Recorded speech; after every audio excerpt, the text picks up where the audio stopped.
Halo semuanya, perkenalkan nama saya Ilya Ahda, NIM 19080220 dari jurusan S1 Kimia, Fakultas Matematika dan Ilmu Pengetahuan Alam, Universitas Sumatera Utara. Perkenalkan nama saya Siti Sahara Batubara, NIM 190802-059 S1 Kimia.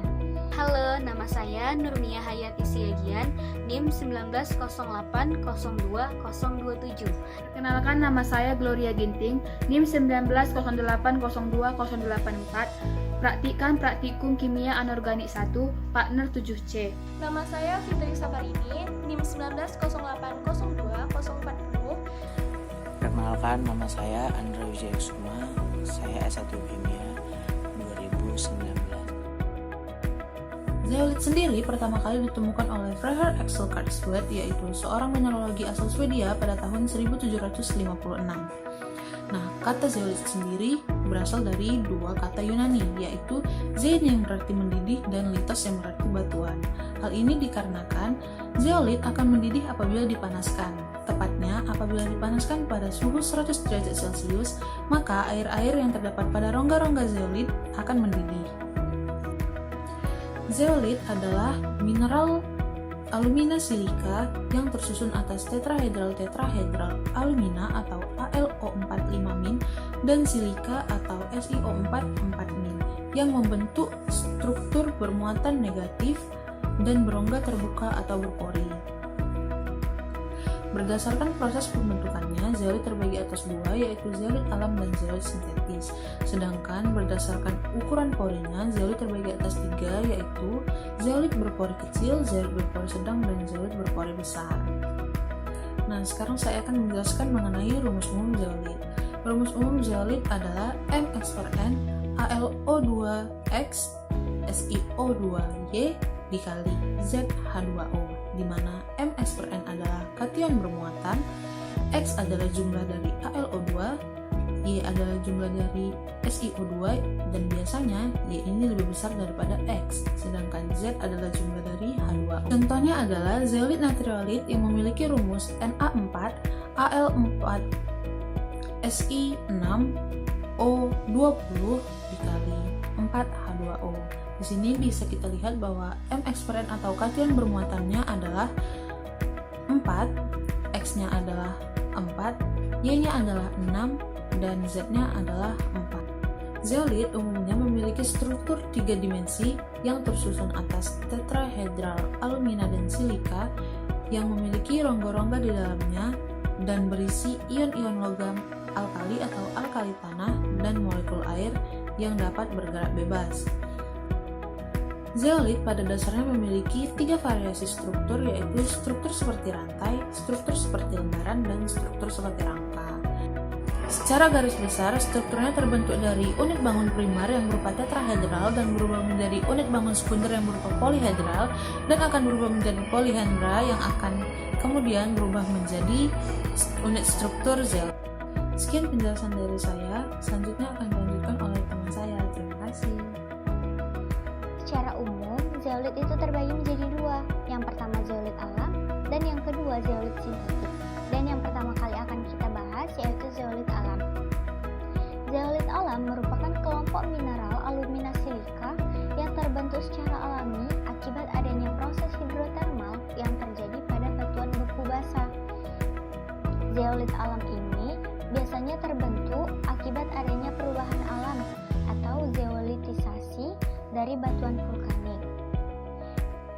Zeolit alam ini banyak kita temukan dalam batuan sedimen sebagai hasil alterasi debu-debu vulkanik yang mengandung silika oleh air danau asin.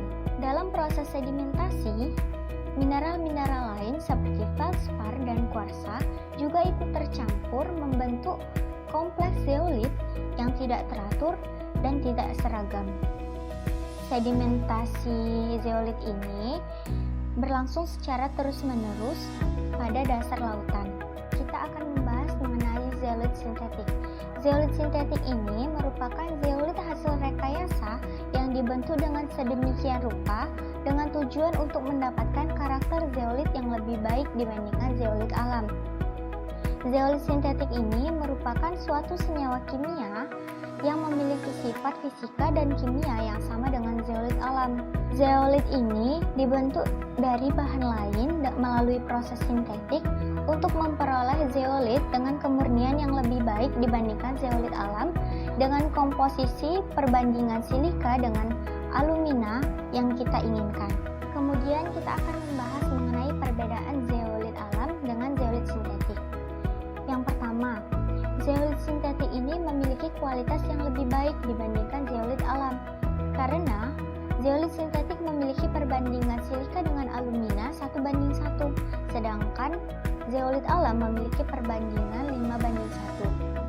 Yang kedua, zeolit alam ini tidak akan terlepas dengan keadaan yang asam, sedangkan zeolit sintetik memiliki keadaan yang lebih baik karena dia dibuat dalam keadaan yang lebih stabil dan murni. Yang ketiga, zeolit alam diperoleh melalui proses alam atau dari batuan vulkanik. Sedangkan zeolit sintetik dia diperoleh dari bahan-bahan kimia atau bahan-bahan alam yang kemudian diproses dari tubuh biji alam. Sekian dari saya. Terima kasih atas waktunya. Assalamualaikum warahmatullahi wabarakatuh. Ada beberapa ciri khas yang dimiliki oleh zeolit yang menjadikan zeolit mempunyai kelebihan dan kemampuan dalam penggunaannya. Menurut Amalia, pada tahun 2003, zeolit mempunyai beberapa sifat. Yang pertama, dehidrasi. Sifat dehidrasi yang dimiliki oleh zeolit ini akan menyebabkan zeolit melepaskan molekul air apabila dipanaskan. Secara alami, zeolit yang belum mengalami pengolahan pada pori-porinya akan mengandung molekul air dan hidrat alkali atau alkali tanah. Apabila kita melakukan pemanasan pada suhu 300 sampai 400 derajat Celcius, itu akan melepaskan molekul air dan hidrat pada alkali atau alkali tanah.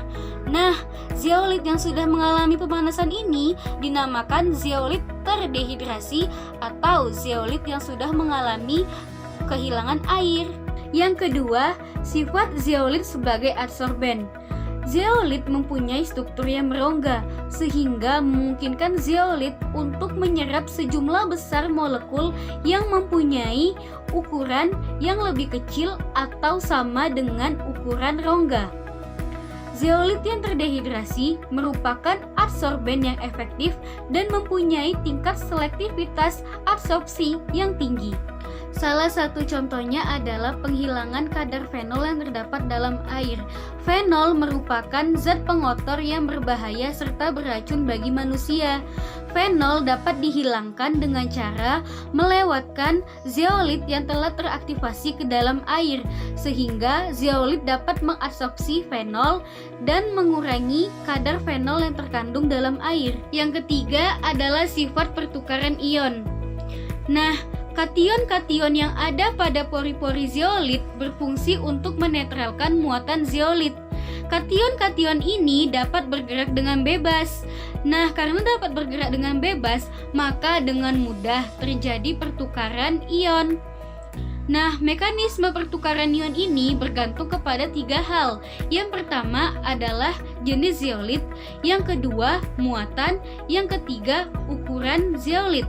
Air yang mengandung Ca2 positif dilewatkan ke dalam zeolit Na teraktivasi. Ion-ion Ca2 positif akan menggantikan ion-ion Na pada pori-pori zeolit. Ion-ion Na akan bergabung bersama air. Nah, pada akhirnya kadar Ca2 positif di dalam air akan berkurang. Yang keempat adalah sifat zeolit sebagai katalis.